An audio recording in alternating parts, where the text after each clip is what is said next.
Well, I don't have a job.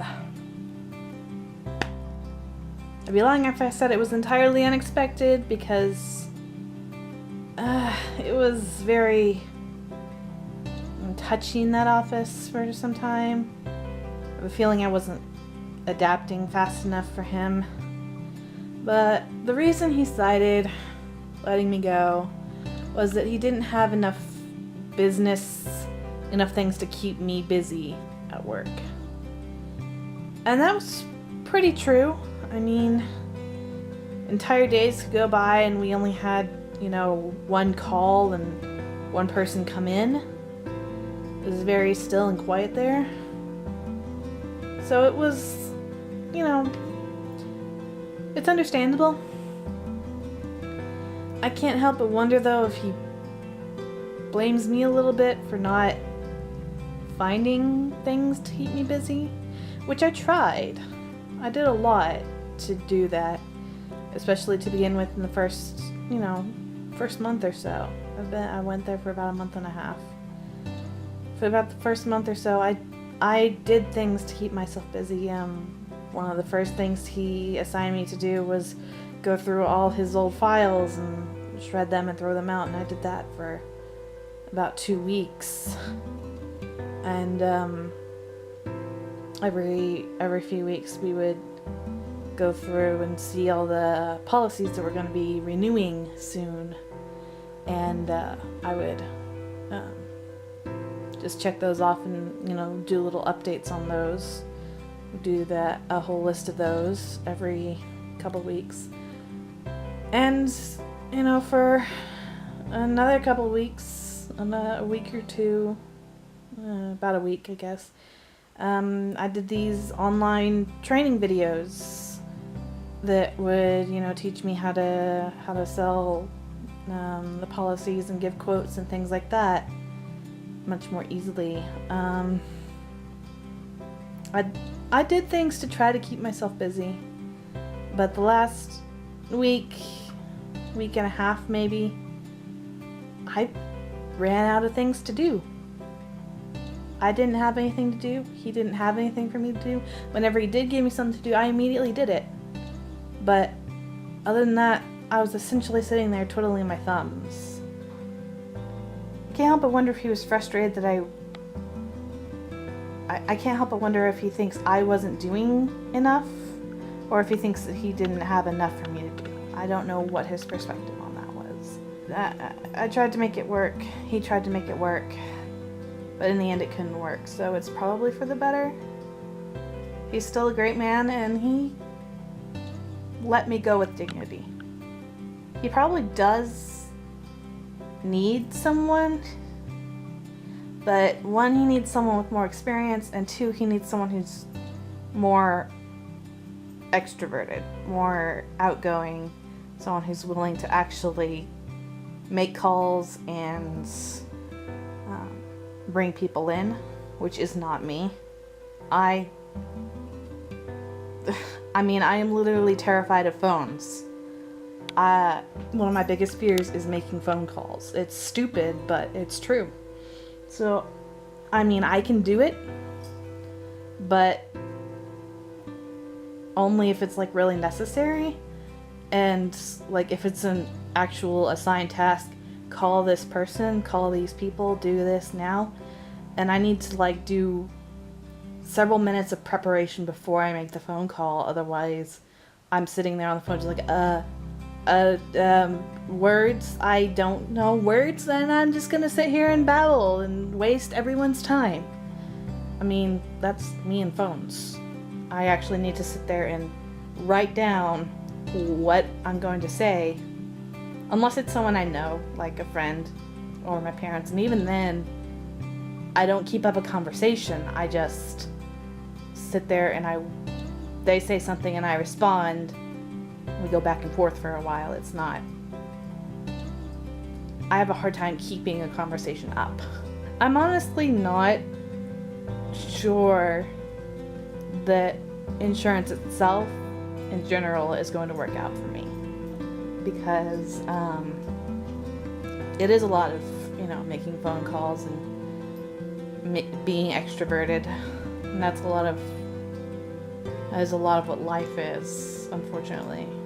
So if you're an introvert, it's hard to put on that front. So it's hard.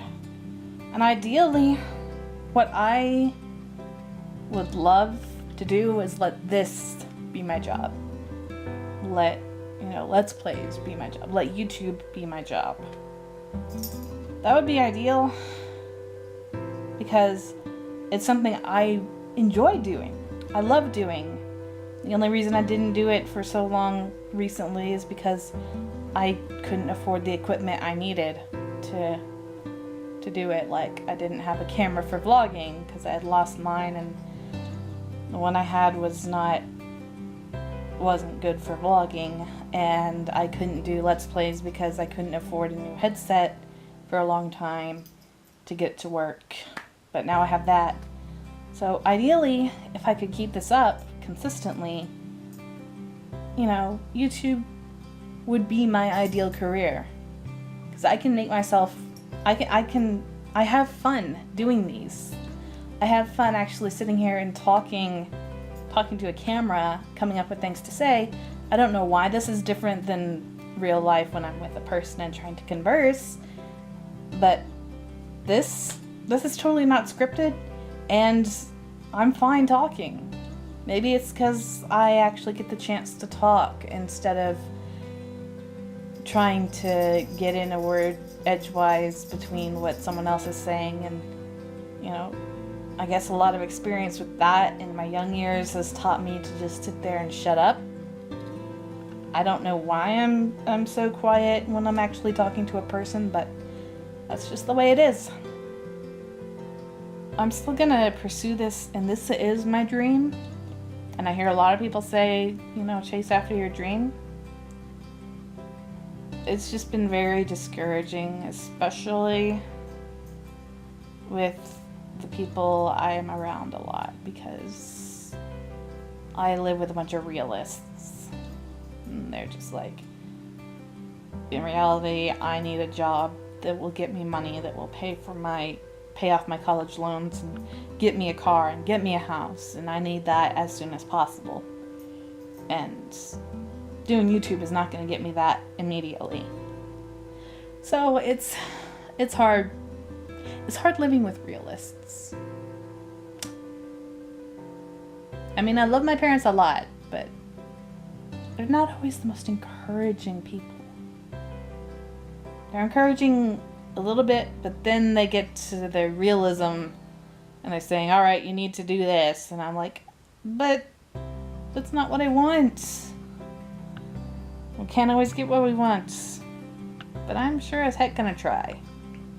I guess I'm gonna ask if any of you have dreams. Have you achieved your dreams?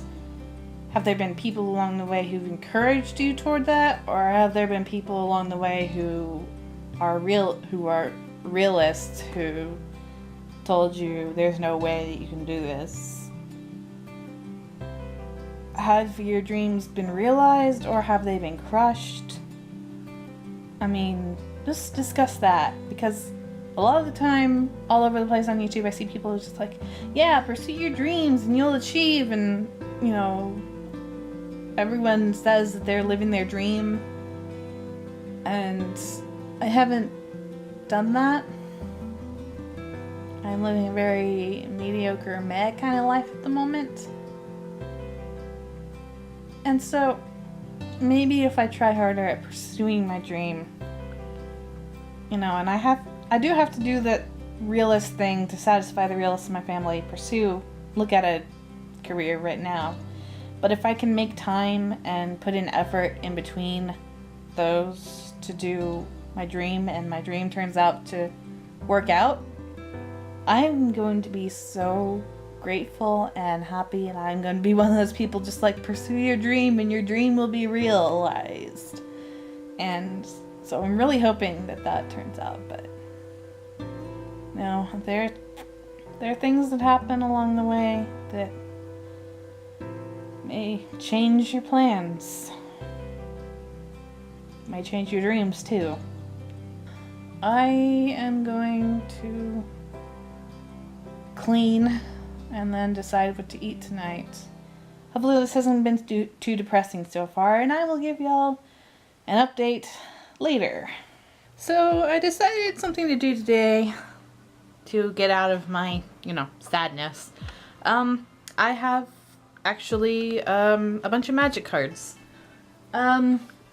Sadly I haven't had a chance to actually use them because I haven't really gone to any, Friday Night Magic or anything because those are expensive. And then I had a job but no car, and now I don't have a job or a car, so, I can't really go to those conveniently at the moment. So I haven't really had anyone to play with, but I did get a bunch a while back. I'm not even sure when exactly I got it. It was about the time, Battle for Zendikar was coming out. So anyway, these are the cards. First are the ones that I have not been using. Why are you not focusing? Come on, focus.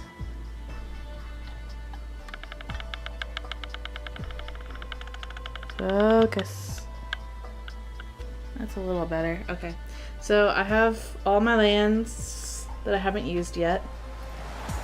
And then I have one gate. It's red and green. These are my unused artifacts. And then these are my unused, I don't know, I guess I call them combination cards because they take two different kinds of lands to do. So I have a few of these. This one's really interesting because it's like a double card. I'm like, okay, interesting. I think I have another one of those in my actual deck somewhere. And then I have just all these unused cards, my blues, blacks, whites, reds, and greens. So I have quite a few that I haven't used to make decks yet. What I did was essentially I made a bunch of, I got several decks. I got a box and then several actual decks, and I just took all the cards from those and made a deck that I wanted to make. I made decks that I wanted to make. So I don't know if they're like any good or not, because like I said, I haven't had a chance to actually play them against real people. But I have a number of decks, and I put them all in this box here. So I have, this is black and blue. I put them in plastic baggies and marked them with a silver Sharpie. This is black and blue. This is straight black. This is straight green. This is black and white, which is my favorite deck type, which I'm totally weird, I know. And then this is red and black. And then over here I have a blue, white, and green, and a red and blue. So basically when I first made these decks, I put them up there, and then I decided, you know what, I'm going to do a tournament to determine which is the best deck out of these. And I was actually pretty surprised how good some of these went. I, of course, favored black and white. Like I said, it's my favorite kind. It did pretty well. I pretty much stomped all its opponents at first. But then, I think it was playing against the blue, white, and green, and it lost. And I think that was partly because it just had some unfortunate draws, which happens sometimes in Magic. Sometimes it just, your shuffle doesn't work too well. But I've never had the finale of my tournament, so I don't know who would win, the blue, white, and green, or the red and blue. No black representation. Interesting. So I decided I'm going to do that tonight. So I will update you with progress after each round, I suppose, or after each turn. So let's play Magic, shall we?